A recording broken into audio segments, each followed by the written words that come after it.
सृष्टि बचपन से ही दिखने में सुंदर नहीं थी, लेकिन अमीर बाप की बेटी सृष्टि पर उसकी माँ जान छिड़कती। मेरी बेटी कितनी प्यारी है, भगवान सबको सृष्टि जैसी बेटी दे। सृष्टि धीरे धीरे बड़ी होती है। एक दिन सृष्टि की सहेली कहती है, तू दिखने में कितनी अजीब सी है, लेकिन मैं जानती हूँ हम सब में सबसे अच्छी शादी तो तेरी ही होगी। तेरे पापा अमीर जो हैं। और बता नहीं सकते यार, दहेज तो हर कोई देता है, ये क्या ज्यादा ले जाएगी अपने पति के लिए?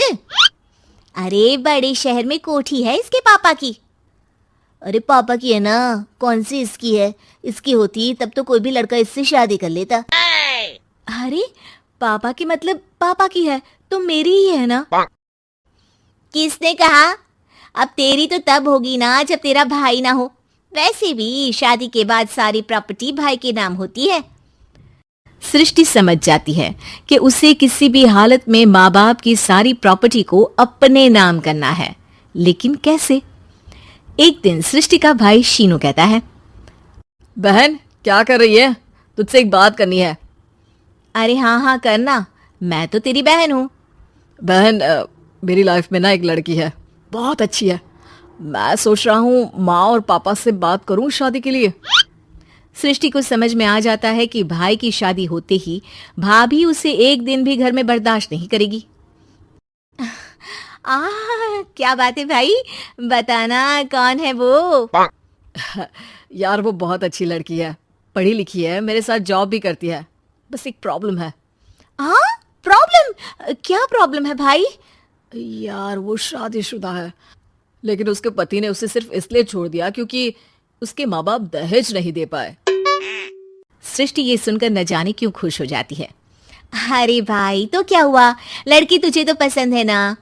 शीनू को लगता है कि बहन उसे समझ रही है। वो इस बात से अनजान होता है कि उसकी बहन की मंशा पूरा घर हड़पने की है।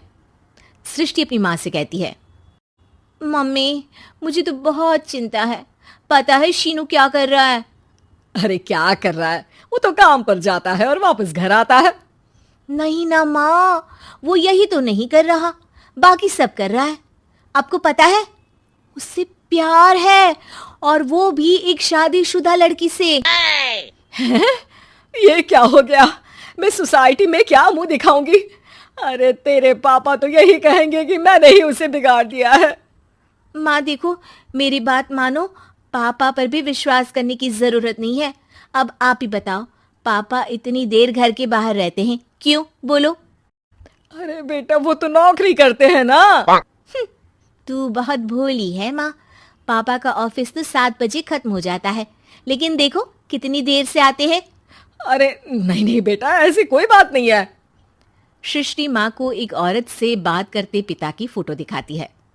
देखो माँ कैसे हैं पापा, मैं ना कहती थी कि पापा सही नहीं है। मैं तेरे पापा से बात करूंगी, दे फोटो मुझे। ओ माँ वो तो डिलीट हो गई।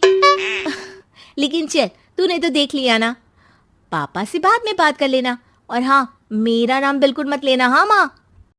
अब क्या था, सृष्टि के माँ और पिता के बीच झगड़ा होना शुरू हो जाता है। सृष्टि के मन में क्या चल रहा था कोई नहीं जानता था। एक दिन, माँ सृष्टि के लिए एक लड़का देखा है, वो लोग शाम को उसे देखने आने वाले हैं।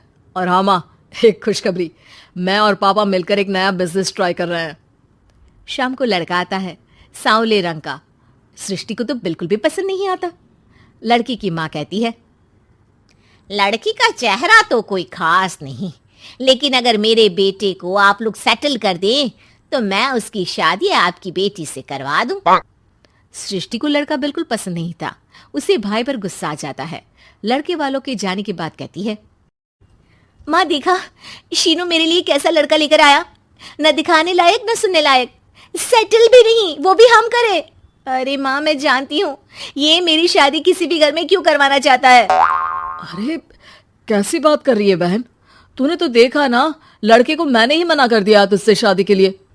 जिसने लड़का बताया था उसने उसकी बहुत तारीफ की थी। बात आई गई हो जाती है, लेकिन सृष्टि का मन शांत नहीं होता। क्या करूं, कुछ समझ में नहीं आ रहा। मेरी शादी हो गई तो ये लोग पूरी प्रॉपर्टी शीनू के नाम कर देंगे, मेरे हाथ तो कुछ लगेगा ही नहीं। तभी सृष्टि को आइडिया आता है। वो किसी वकील को फोन करती है। जी देखिए, अगर आपके मम्मी पापा का तलाक हो जाता है तो आपके पिता की आधी प्रॉपर्टी आपकी माँ के नाम हो जाएगी, फिर उसे वो किसी को भी दे सकती है।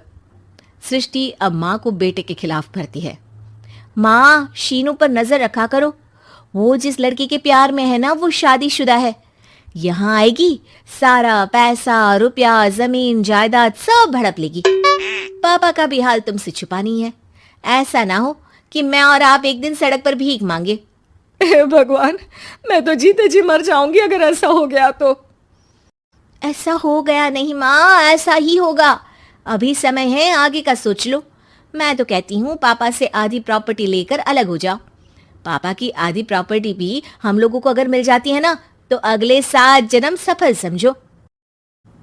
बेचारी माँ बेटी के कहने पर पति से तलाक लेकर अलग हो जाती है। सृष्टि अब पैसों से गाड़ी और अपने दूसरे महंगे शौक पूरे करने लगी। उसके दोस्त भी उसके पैसे इस्तेमाल करते। सृष्टि, कल तुम कहाँ थी? मैं सारा दिन घर पर अकेली थी। तो मैं क्या करूं? मैंने ठेका तो नहीं लिया है ना तुम्हें संभालने का। माँ को सृष्टि से ये उम्मीद नहीं थी। वो बैठकर रोने लगती है। वहीं उसका पति यानी कि सृष्टि के पिता आ जाते हैं। मैं जानता था कि तुम्हारा यही हाल होगा, तो आपने मुझे रोका क्यों नहीं? मैं रोकता तो तुम रुकती क्या? सृष्टि के कहने पर तुमने मुझ पर अपने बेटे पर शक किया, लेकिन तुम ये भूल गई कि कैसे हम दोनों ने मिलकर जीवन में इतना सब खड़ा किया। माँ पति के गले लग जाती है। मुझे माफ कर दीजिए, मैंने आपकी कमाई का एक बड़ा हिस्सा गवा दिया। कोई बात नहीं, तुम साथ हो तो मैं ऐसी 7 प्रॉपर्टी खड़ी कर दूंगा। तभी वहां सृष्टि आ जाती है रोते हुए। माँ, मयंक ने मुझे छोड़ दिया। वो बोल रहा था जब तक मेरे पास पैसे थे तब तक ही वो मेरे साथ था। पापा, माँ, मुझे माफ कर दीजिए।